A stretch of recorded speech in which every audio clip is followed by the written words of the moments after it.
Welcome, Jacob Cantor. How are you today? I'm doing well. How about yourself? I'm doing well. You're the owner and broker of Sell Properties. We're excited to talk to you, and I know we're going to be discussing evictions. Is that correct? Yep, not a fun subject, but it's Yeah. part of the job. Absolutely. So what does the procedure for filing an eviction look like? To file an eviction, a landlord must first serve the tenant with a written 3-day notice. And if the tenant fails to pay, then the landlord can file an unlawful detainer or hire an attorney to do so. An unlawful detainer is just a legal term for an eviction. It is important to note that an eviction could be for many reasons, not just non-payment of rent. It could be for lease violations or illegal activities. What can happen during an eviction? After an unlawful detainer has been filed, a tenant will need to be served the summons and complaints. After they are served, the tenant will have 10 days to respond, excluding holidays and weekends. It is important that after an unlawful detainer is filed, not to accept any rent or payment, as this could complicate a landlord's case and could invalidate the eviction.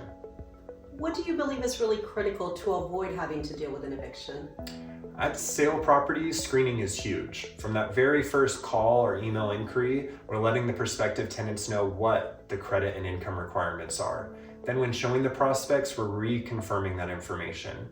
When it comes to processing the applications, doing the full credit report, background check, speaking with their current and former landlords is huge. I will just add, if you find yourself in an eviction situation, there are some alternatives. What do those alternatives look like?